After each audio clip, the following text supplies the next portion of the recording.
గట్టిగా ఒక గంటన్నర సేపు వర్షం కురిసేసరికి మన హైదరాబాద్ పరిస్థితి ఇది. హాయ్ ఫ్రెండ్స్ అందరికి, ఈ వీడియోలో ఏంటంటే ఇంకా రోజులాగే నా డేని అయితే స్టార్ట్ చేశాను. టైం వచ్చేసరికి 4:30 అవుతుంది. కరెక్ట్ గా అప్పుడే ఇంకా నాకు మా జిమ్ సైడ్ కి లాస్ట్ ఆర్డర్ పడింది. అది ఇచ్చేసి అటు నుంచి అటు జిమ్ కి వెళ్ళిపోదాం అని చెప్పేసి వెళ్తూ మా హాస్టల్ దగ్గర ఆగి ప్రీ వర్కౌట్ కూడా తినేసి వెళ్ళిపోయాను. ఇంకా వర్షం అయితే నేను ఆర్డర్ పిక్ చేసుకోగానే స్టార్ట్ అయింది, కానీ లైట్ గానే కురుస్తుంది కదా నేను కూడా లైట్ తీసుకున్నాను. ఇంకా మెయిన్ రోడ్ లోకి వచ్చేసరికి చూడండి ఎంత పెంట చేస్తుంది. ఇంకా ఇక్కడ కొంచెం పర్లేదు. ఇంకా మన కొత్త కూడా సిగ్నల్ దగ్గర ఎంబీ మాల్ దగ్గర అయితే బైక్లు కార్లు స్విమ్మింగ్ చేసినాయంట. స్విమ్మింగ్ నేనైతే పక్కకు ఆగిపోయాను. ఇంక ఈ ట్రాఫిక్ లో వర్షంలో వెళ్ళలేక ఇంక నేను 4:30కి స్టార్ట్ అయితే ఇంకా ఆర్డర్ ఇచ్చుకుని జిమ్ కి వెళ్ళేసరికి 6:30 అయిందనమాట.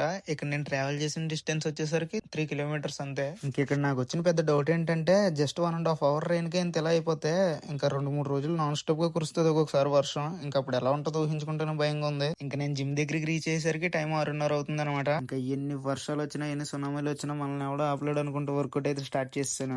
ఏదో అనుకున్నాను కానండి, అమ్మో మామూలు విషయం కాదు. ఇంక నేను వర్కౌట్ కూడా వేసుకుని మళ్ళీ హాస్టల్కి రిటర్న్ అవుతుంటే చూడండి ఎంత ప్రశాంతంగా ఉందో, ఏమీ తెలియనట్టు. ఇంక వీడియోకి అయితే ఇంతే. మళ్ళీ నెక్స్ట్ వీడియోలో కలుద్దాం. Bye friends.